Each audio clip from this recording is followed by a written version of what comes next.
আল্লাহ একেবারে অনুগ্রহ করে আমাদেরকে মুসলমান হিসাবে সৃষ্টি করেছেন। এই জন্য কবি বলে, আদমি দাদাই বাজন মুসলমান করদাই, আই খুদা কুরবা শাওন এহসাব আর এহসাব করদাই। আল্লাহ আমাদেরকে মানুষ হিসাবে সৃষ্টি করেছেন। জন্তু জানোয়ার, কত প্রকার জানোয়ার আছে, জানোয়ার হিসাবে সৃষ্টি করেন নাই। সৃষ্টির সেরা মানুষ হিসাবে সৃষ্টি করেছেন। আবার মানুষের মধ্যে শ্রেষ্ঠ মানুষ মুসলিম হিসাবে সৃষ্টি করেছেন। আল্লাহর এহসানের কোনো শেষ নাই। এহসানের পরে এহসান, অনুগ্রহের পরে আরো অনুগ্রহ। এই জন্য আমরা ইসলাম ধর্ম পেয়ে খুশি আছি তো? সবাই বলেন খুশি আছি তো? এই জন্য বলি আলহামদুলিল্লাহ। ইসলাম হলো শান্তির ধর্ম। ইসলামে মারামারি, কাটাকাটি, হানাহানি, একে অপরের উপর আক্রমণ এগুলি নাই। ইসলামের নবী হচ্ছেন রাহমাতুল লিল আলামিন।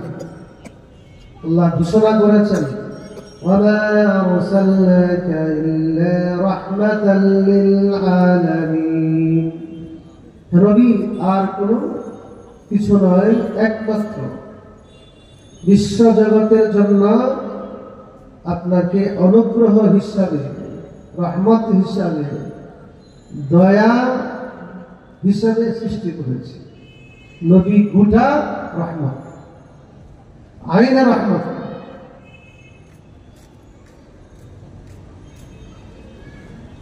রাসূল সাল্লাল্লাহু আলাইহি ওয়াসাল্লাম নিজে বলেছেন, ইন্নামা আনা রাহমাতুম মুহদা। আমি বিশ্ববাসীর জন্য রহমত হিসাবে প্রেরিত হয়েছে। যদি নবী পৃথিবীতে আগমন না করতেন, মানব জাতি জাহান্নামে পতিত হতো। কুনতুম আলা শাফা হুফরাতিন মিনান নার। আল্লাহ তাআলা ইরশাদ করেন, তোমরা তো জাহান্নামের গর্তের পারে অবস্থান করছিলে, মরলে সাথে সাথে জাহান্নামে যেতে। জাহান্নামের গর্তের পারে তোমরা অবস্থান করতেছিলে। ফাআনকাযাকুম মিনহা। আল্লাহ তাআলা তার নবী প্রেরণ করে তোমাদেরকে জাহান্নাম থেকে মুক্তি দিয়েছেন। সুবহানাল্লাহ। এই জন্য আল্লাহ নবী হলেন উম্মতের জন্য মুহসিন আযীম, সবচেয়ে বড় অনুগ্রহকারী। তিনি অল্প দিনের মধ্যে, নবুয়তের পরে মক্কাতে ছিলেন 13 বছর, মদিনাতে ছিলেন 10 বছর। পৃথিবীতে বিদায় হওয়ার আগে হজ করেছেন।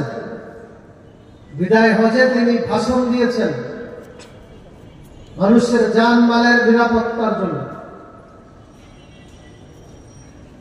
বুখারী হাদিস, বিদায় হজে মেনার প্রান্তে আল্লাহ নবী লক্ষাধিক সাহাবীর সামনে প্রশ্ন করেছেন, আইয়ু বালাদিন হাযা। এটা কোন শহর? সবাই জানে এটা মক্কা শহর, মক্কা নগরী। সবাই চুপ। আমরা যদি ঢাকাতে জিজ্ঞেস করি এইটা কোন শহর, আশ্চর্য হবেন না? সবাই জানে ঢাকা। মক্কাতে আল্লাহ নবী জিজ্ঞেস করতেছেন এটা কোন শহর, ব্যাপার আছে। হাত্তা জানান্না আন্নাহু সাইসাম্মিহি বিগাইরি ইসমিহি। আমরা মনে করলাম আজকে মনে হয় মক্কা নতুন কোন নামকরণ করবে। তারপরে সবাই চুপ। উত্তর দিচ্ছেন না কে হয়? উত্তর আল্লাহ নবী নিজেই আবার বলছেন, আলাইসা বালাদুল্লাহিল হারাম, আলাইসা বালাদুল্লাহিল হারাম, এই শহর কি আল্লাহর সম্মানিত শহর না? মক্কা না? কুল্লা বালা, হ্যাঁ হ্যাঁ সবাই বললাম যে এটা মক্কা শহর। বালাদুল হারাম, হারাম মানে মুহতারাম, সম্মানিত, যেখানে রক্তপাত হারাম, দুশমনের সাথে যুদ্ধ করাও হারাম।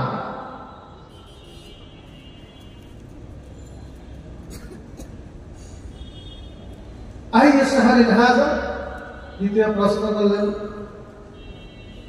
এটা কোন মাস? এই প্রশ্ন করতেছেন ঈদের দিন, ঈদুল আযহা, ইয়াউমুল নাহর, কুরবানির দিন জিজ্ঞাসা করতেছে এটা কোন দিন? আচ্ছা, কুরবানির দিন, ঈদের দিন, যে ঈদের দিন সবাই জানে না, প্রশ্ন করছেন কেন? হাত্তা জানান্না আন্নাহু সায়ুসাম্মিহি বিগাইরি ইসমিহি, আমরা মনে করলাম মনে হয় অন্য কোনো নাম আজকে রাখবে এই দিনটা। তখন বলছেন আলাইসা ইয়াউমুন নাহর, এটা কি কোরবানির দিন না? সারা বিশ্বের মধ্যে গুরুত্বপূর্ণ সম্মানিত একটি দিন ইয়াউমুন নাহর, বড় ঈদ, কোরবানির ঈদ, বিশ্ব মুসলিমের ঈদের দিন। আল্লাহ তাআলা ইয়া রাসূলুল্লাহ, হ্যাঁ এদিন একটা কোরবানির দিন। তিনটা প্রশ্ন করার পরে আল্লাহ নবী বলেন, আলা ইন্না দিমাকুম ওয়া আমওয়ালাকুম ওয়া আরাদাকুম হারামুন আলাইকুম কাহুরমাতি ইয়াউমিকুম হাযা ফি শাহরিকুম হাযা ফি বালাদিকুম হাযা ইলা আন তাকুমাস সাআহ। রাসূলের আসল বক্তব্য এখন পেশ করলেন,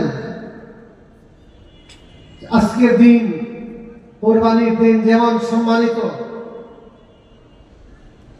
এই মাস জিলহজ মাস যেমন সম্মানিত, এই শহর মক্কা শহর যেমন সম্মানিত, এমনি ভাবে তোমাদের প্রত্যেকের জান মাল ইজ্জত, জান মাল ইজ্জত আল্লাহর কাছে সম্মানিত। সুবহানাল্লাহ। মানুষের জানের কত সম্মান, মালের কত সম্মান, ইজ্জতের কত সম্মান। ওই যে আব্দুল্লাহ ইবনে উমর রাদিয়াল্লাহু আনহুমা একদিন কাবা শরীফের সামনে গেলেন, কাবাকে লক্ষ্য করে বলছেন, মা আযামাক ওয়া মা আযামা হুরমাতাক, হে কাবা তুমি কত বড়, তোমার ইজ্জত কত বড়। সারা পৃথিবীর মুসলমান তোমাকে এক নজর দেখার জন্য, তোমার জিয়ারত করার জন্য সকলেই পাগল হয়ে থাকে, কখন আসবে বাইতুল্লাহ তোমাকে দেখার জন্য। তবে মনে রেখো, এই কাবা ওয়াল মুমিনু আযামু হুরমাতান মিন, একজন মুমিনের ইজ্জত সম্মান তুমি কাবা থেকে অনেক বেশি। সুবহানাল্লাহ। কাবা থেকে মুমিনের ইজ্জতের দাম বেশি।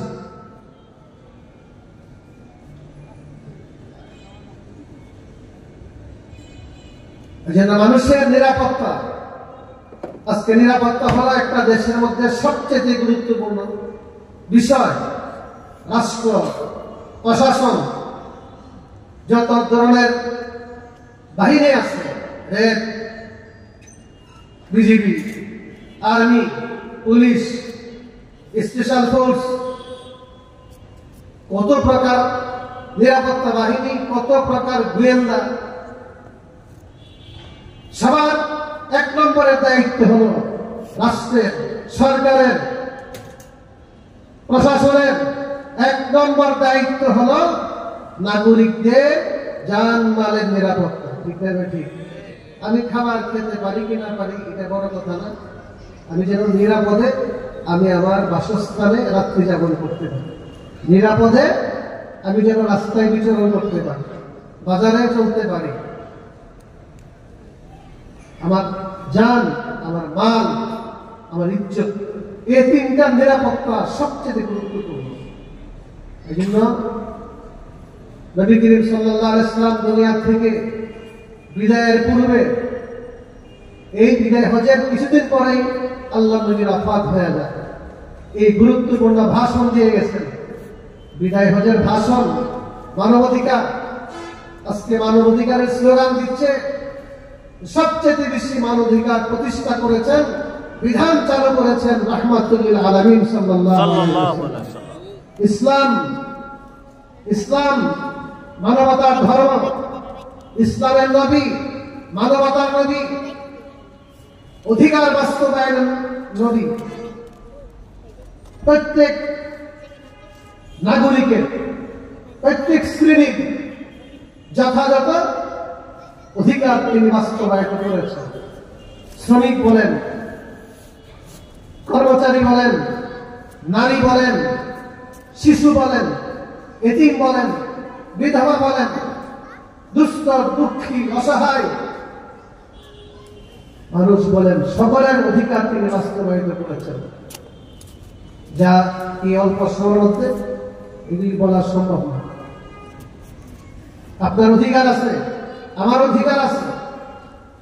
এমনকি মুসলিম রাষ্ট্রে সংখ্যালঘু অমুসলিম দ্বারা অধিকার আছে, আছে কি আছে না? অমুসলিম নির্যাতিত হবে না। এই জন্য হেফাজতে ইসলামের একটা দাবি, বাংলাদেশে কোন সংখ্যালঘুর উপর নির্যাতন করা চলবে না। এই জন্য শাপলা চত্বরের কয়েকদিন পূর্বে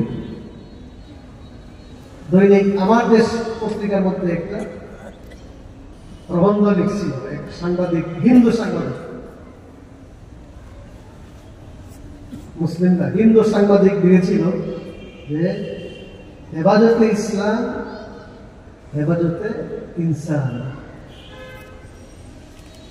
হেফাজতে ইসলাম, হেফাজতে ইনসান। ইনসান, ইনসান মানে কি? মানুষ। মানুষ, মুসলমান, সমস্ত মানুষ। সে লম্বা বক্তব্যের মধ্যে বুঝাইতে যাচ্ছেন, যেদিন ইসলামের হেফাজত হবে, যেদিন মুসলিম সমাজে ইসলাম প্রতিষ্ঠা হবে, সেদিন ইনসানের নিরাপত্তা হবে। সেদিন আর কোন ইনসান, কোন মুসলিম, কোন মুসলিম, কোন সংখ্যালঘু নির্যাতিত হবে না। সে হিন্দি হয়ে কথা বলছিল। আমরা সেই ইসলামের কাজ করি, সেই ইসলামের হেফাজতের জন্য কাজ করি, রাজনৈতিক স্বার্থে নয়, দুনিয়ার কোন স্বার্থে নয়, যাতে প্রতিটি মুসলমান প্রকৃত ইসলাম ধর্মকে মেনে চলে, এটা উদ্দেশ্য। কোন মুসলিম যাতে, মুসলিম নাগরিক যাতে নির্যাতিত না হয়, কোন সংখ্যালঘু যাতে নির্যাতিত না হয়। বুখারী হাদিস, রাসূল করিম সাল্লাল্লাহু আলাইহি ওয়াসাল্লাম বলেছেন, আল মুসলিমু মান সালিমা আল মুসলিমুনা মিন লিসানিহি ওয়া ইয়াদিহি। প্রকৃত মুসলিমকে সবাই আলহামদুলিল্লাহ আমরা মাগরিব নামাজ পড়ে আসছি, শুধু নামাজ পড়লেই মুসলিম হয়ে যায় না। নামাজ কয়েক নম্বর, এরপরে যাকাত, এরপরে রোজা, এরপরে হজ, এরপরে মাতা পিতার খেদমত, এরপরে অনেক। কিন্তু পাশাপাশি আরো কিছু আমল আছে খাঁটি মুসলিম হওয়ার জন্য। রাসূল সাল্লাল্লাহু বলেছেন, প্রকৃত মুসলিম ওই ব্যক্তিকে বলে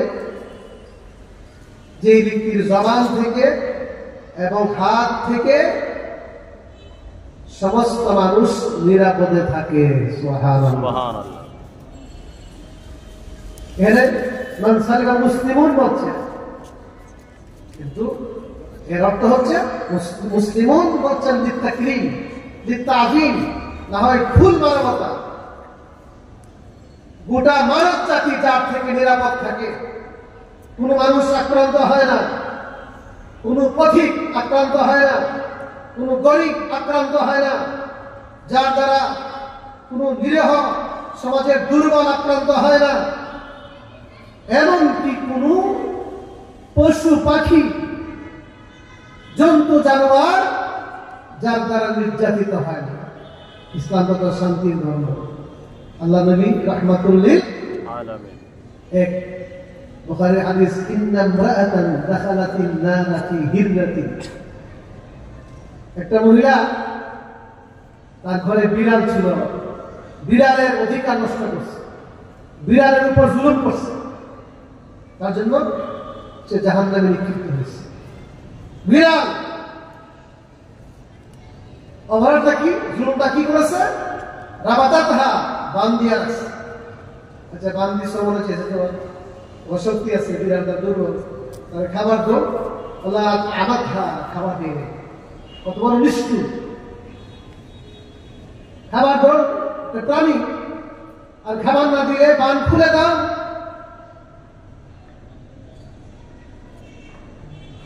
ওলা তারাকাতহা হাত্তা তাআকুলা মিন মুসাশিল আরদ। বান খুলে দিলে তো সে খাবার না পেয়ে ঘাস খেয়ে হলো জীবনটা রক্ষা করতে পারত। সে খাবারও দেয় নাই, বানও খুলে দেয় নাই, হাত্তা মাতাত জুআ, ক্ষুধার যন্ত্রণায় চটপট করে বিড়ালটা মারা গেছে। এই অপরাধে, এই বিড়ালকে নির্যাতন করার অপরাধে মহিলাকে জাহান্নামে যেতে হয়েছে। রাসূল সাল্লাল্লাহু আলাইহি ওয়াসাল্লাম মেরাজে গিয়ে এই মহিলাকে দেখে আসছেন। জিবরাইলকে জিজ্ঞেস করেন, কি ব্যাপার, এই মহিলাকে দোষা কেন? সেই মহিলা নবী স্বচক্ষে দেখেছেন, তাহদিসুহা হিররা, মহিলাটা জাহান্নামে একটা বিড়াল কামড়ে গেছে, বিড়াল কামড়ে গেছে।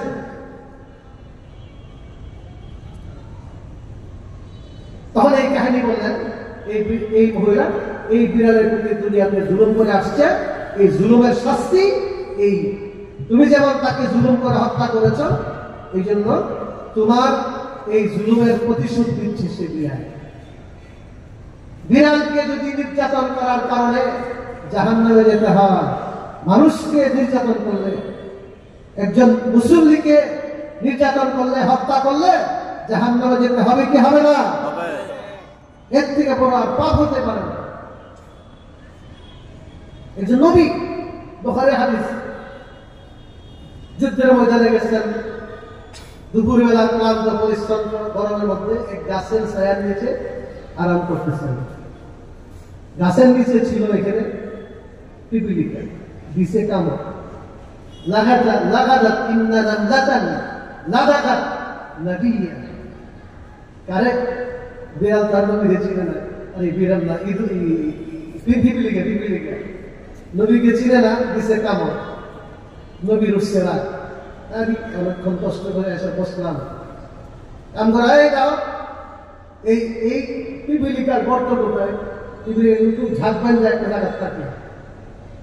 তা আমার বিকারিয়াতিন নাম, পিপিলিকার যে আস্তানা আছে, দেখো পিপিলিকা আমাকে কামড় দিছে। আস্তানা কোথায়? এই আস্তানা উহরিকাত, আগুন দিয়ে জ্বালিয়ে দিছে। এই একটু অসতর্কতার কারণে এই ঘটনা ঘটে গেছে।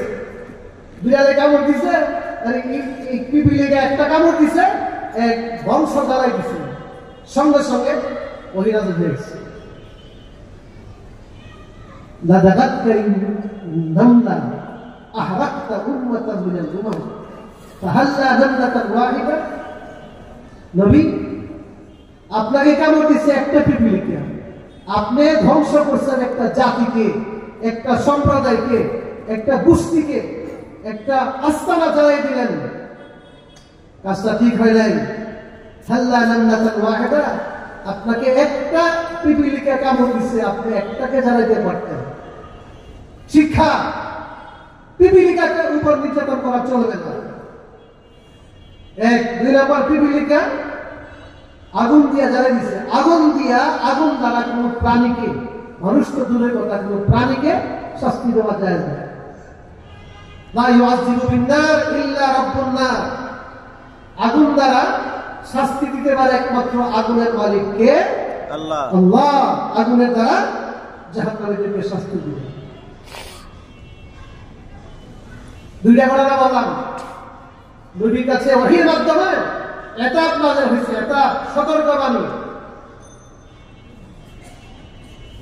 পিপীলিকাকে হত্যা করার কারণে, আর মহিলা বিড়ালের উপর নির্যাতন করার কারণে মহিলাকে জাহান্নামে আল্লাহ নবী সচক্ষে দেখে আসছেন। ভাইরা, আজকে যা ঘটছে আমাদের সমাজে,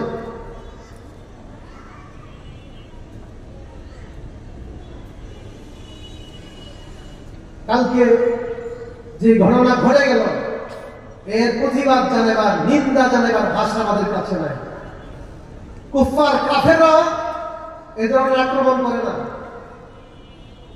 যে আক্রমণ ঘুমন্ত মানুষের উপর, তাহাজ্জুদরত ঘুমন্ত, একবারে তাহাজ্জুদের সময় যখন আসমান থেকে আল্লাহর রহমত নাযিল হয়ে যায়, আল্লাহ তাআলা নিচের আকাশে চলে আসেন, এই সময় মানুষকে যে আক্রমণ করছে, মুসল্লিদেরকে, এর প্রতিবাদ করা, নিন্দা জানানো প্রত্যেকটি মুসলমানের ঈমানের দায়িত্ব। কোন মানুষ, কোন মুসলমান দূরের কথা, কোন মানুষ মানুষের উপর এমন নির্যাতন করতে পারে না। স্তব্ধ আজকে মানুষ, সরকার, প্রশাসন, উপদেষ্টা, একই হইল এমন কাজটি মানুষ করতে পারে। এজন্য কালকে আমরা দীর্ঘ সময় ৫-৭ জন উপদেষ্টা ছিলেন, গোয়েন্দা বিভাগের, প্রশাসনের সর্বোচ্চ পদের পদবী সমস্ত কর্মকর্তা ছিলেন, ঘন্টা ঘন্টা মিটিং করছে। আমরা কি করব? তারা অল্প কিছু মানুষ অপরাধ করেছে, অশান্তি সৃষ্টি করছে, সারা দেশের মধ্যে একটা অশান্তি, সারা দেশের মানুষ অবাক হয়ে গেছে। কথা ঠিক না ঠিক? আপনাদের মনে কষ্ট লাগে নাকি? 4টা মানুষ এমন ভাবে হত্যা করে শহীদ করে ফেলল, শত শত মানুষকে আহত করল, অথচ সম্পূর্ণ সরকারের নির্দেশনা অমান্য করে। পরের দিন, যেদিন রাত্রে ঘটনা ঘটেছে, পরের দিন সিদ্ধান্ত হবে কারা থাকবে কারা যাবে। মিটিং দিচ্ছে দুপক্ষকে, 11টা বাজে এক পক্ষের সঙ্গে মিটিং করবে, 12টা বাজে আরেক পক্ষের মিটিং। মিটিং এর পরে সিদ্ধান্ত করার পরে তুমি করো যেটা করার। সরকারের আইনকে অবজ্ঞা করে, বিজ্ঞানগুলি দেখায়, প্রশাসনকে, জনগণকে, গোটা দেশকে বিজ্ঞানগুলো দেখায় যে বেকারজনক ঘটনা করছে। আমরা শান্তি বিঘ্নিত হবে এমন কোনো কাজ করি না, কর্মসূচিও দেই না। শান্তিপূর্ণভাবে বলেছি, এই হত্যাকারীকে, হত্যার উস্কানিদাতাকে, নির্দেশদাতাকে অতি সত্বর গ্রেফতার করতে হবে। এটা আপনারা সবাই চান কি চান না? যদি অপরাধীকে যদি না গ্রেফতার করা হয়, বিচার না করা হয়, তাহলে আবার করবে। 18 সালের 1 ডিসেম্বরে এরকম হত্যাকাণ্ড, হাজার হাজার নিরপরাধকে আহত করেছে, তখন বিচার হয় নাই, তখন এর ফেসিবাদ সরকার বিচার করে নাই। এই জন্য আবার এখন সাহস হয়েছে এটা নেপথ্যে এই কোন জালেমরা আছে এদেরকেও বের করতে হবে। হত্যা যে কত বড় পাপ, আমি কোরআন শরীফ আনছি আপনাদেরকে দেখাবার জন্য।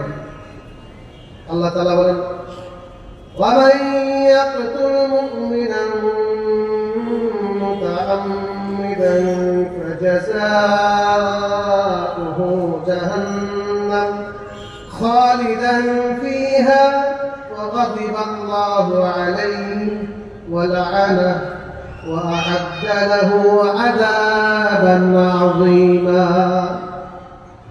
পাঁচবার সূরা নিসা 93 নম্বর আয়াত আল্লাহ ইরশাদ করেন যে ইচ্ছাকৃতভাবে একজন মুমিনকে হত্যা করে। তুমি মারা যে ঘুমাইছিল মুমিন না? বলেন মুমিন না? এই তো মুমিন মানে প্রথম শ্রেণীর মুমিন, তার জীবন দেওয়ালা মুমিন, দাওয়াতের দেওয়ালা মুমিন। ইচ্ছাকৃতভাবে হত্যা করেছে, একজনকে জবাব দিয়েছে। বগুড়ার সাথী, বগুড়ার একটা জমাত ছিল, যাকে হত্যা করছে তার জমাতের সাথী আমাদেরকে বলছে, বলার মধ্যে একজন জমাতে হয়েছে, আরেকজন তাহাজ্জুদ করা অবস্থার মধ্যে পেটের মধ্যে ছুরি দিয়ে গেছে।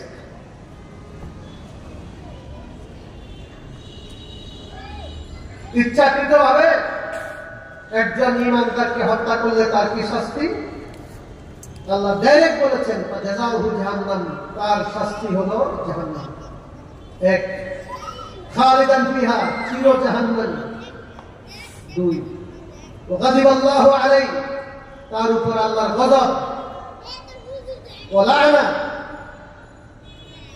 চার, আল্লাহর লানত।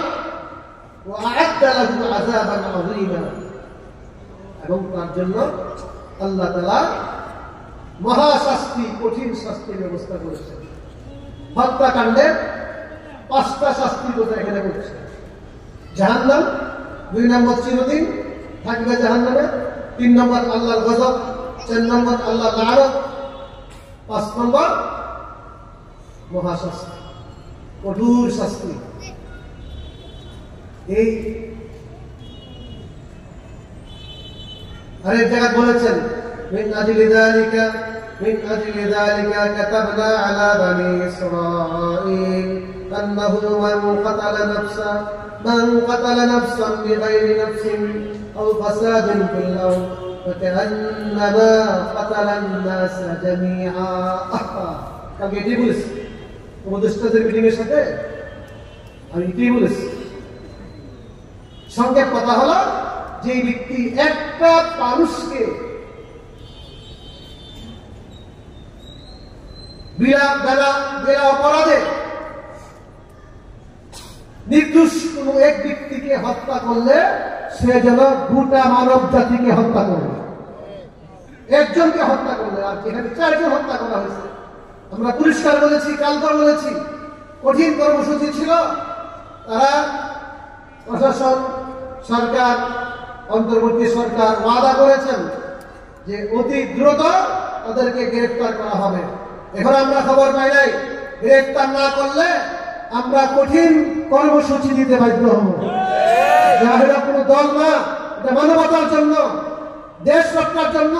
এমন ভাবে যদি নির্দোষ 4 জন মানুষকে হঠাৎ করে ঘুমন্ত অবস্থায়, তাহাজ্জুদ পড়া অবস্থায় হত্যা করতে পারে, এই দেশের আইন আর টিকে থাকবে না, শান্তি টিকে থাকবে না। ঠিক না? ঠিক।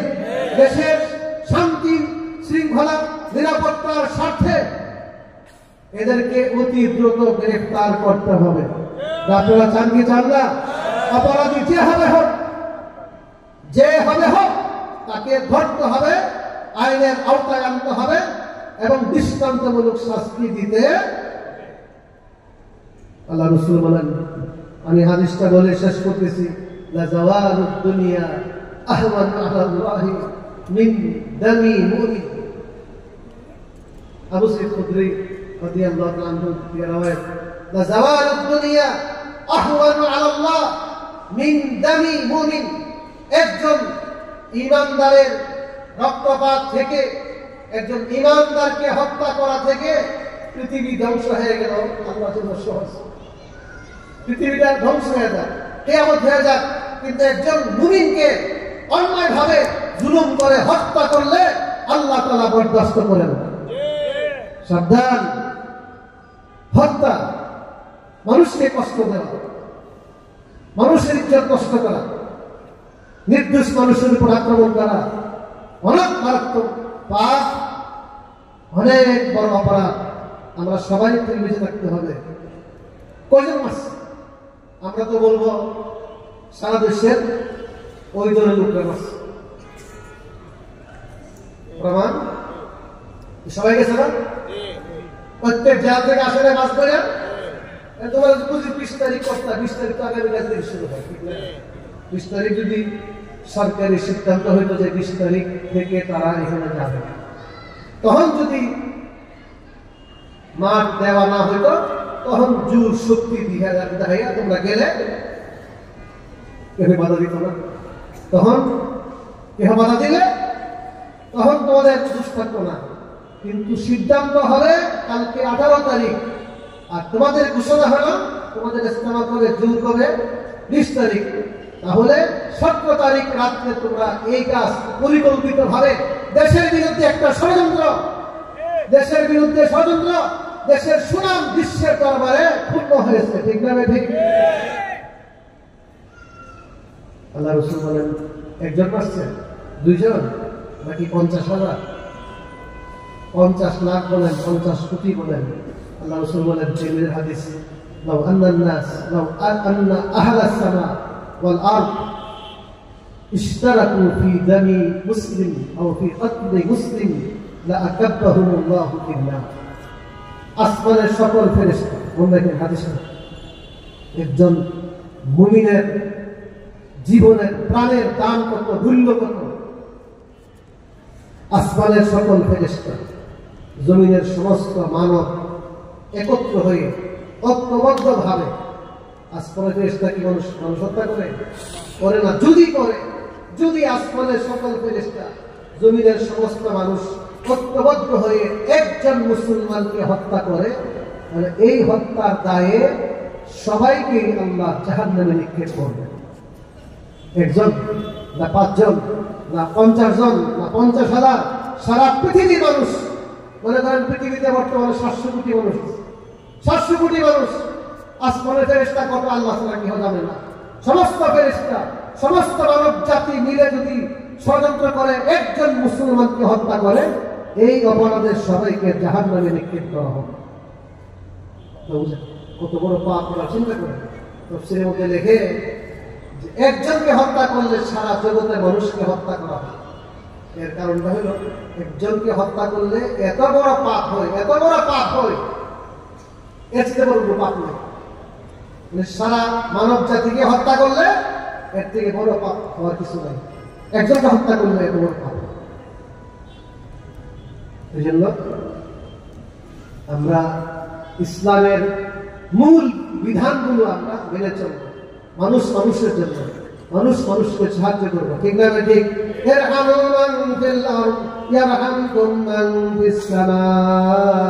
পৃথিবীর মানুষের প্রতি করো তোমরা দয়া, আসমান থেকে আল্লাহ করবেন তোমাদেরকে দয়া।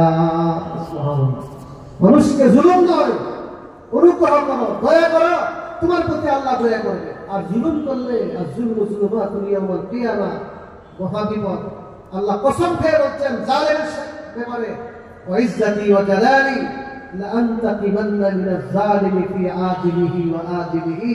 আমি শপথ করে বলছি, আল্লাহ বলেন, ইজ্জতের শপথ, জালালের শপথ, জালেমের বিচার আমি আল্লাহ নিজে করব, দুনিয়াতে একবার, আখিরাতে আরেকবার। জালেমের বিচার কয়বার? দেখতেছি আমাদের জালেমদের বিচার এখন কিছুটা দেখা যায় না। আমরা তো অনেক দিন নির্যাতন ভোগ করেছি, অনেক ভাইরা নির্যাতন ভোগ করেছেন, কেউ জেলে, সারাটা দেশ একটা জেল ছিল। ঠিক, আমরা অপেক্ষা করতেছিলাম, আল্লাহর কালাম তো মিথ্যা হতে পারে না, আল্লাহর নবীর হাদিস তো মিথ্যা হতে পারে না, কখন সাহায্য দেখবো। কিন্তু ও কল্পিত ভাবে এমন ঘটনা ঘটছে, সর্বশক্তি দিয়েও আল্লাহ ধরা থেকে বাঁচতে পারে না। ঠিক না ঠিক? শিক্ষা গ্রহণ করো, জালেম ক্ষমতার মালিক হয়ে, অর্থের মালিক হয়ে, শক্তির মালিক হয়ে নিরীহদের উপর জুলুম করিও না। এই শিক্ষা আমাদেরকে নিতে হবে। যাই হোক, আবার আমি সরকারের কাছে মেসেজ দিতে চাই, কালকে তো সরাসরি বলে আসছি, ওনারা আমাদেরকে ওয়াদা দিচ্ছেন অতি সত্বর অপরাধীদেরকে গ্রেফতার করা হবে। আজকে আমি জানাচ্ছি, মামলা হয়ে গেছে, দ্রুত এদেরকে গ্রেফতার করতে হবে, তাহলে দেশের পরিস্থিতি শান্ত হবে। ঠিক আছে? ঠিক। আল্লাহ তাআলা আমাদেরকে তৌফিক দান করুন। উলামায়ে কেরামের দাওয়াতে আসছি, আল্লাহ তাআলা উলামায়ে কেরামের ইজ্জত শান বাড়ায় দেন, মাহফিল কবুল করুন। ওয়া আখিরু দাওয়ানা আলহামদুলিল্লাহি রাব্বিল আলামিন। আসলে পরে আমার একটা প্রোগ্রাম আছে, আগে থেকে আমি আপনাদের কাছ থেকে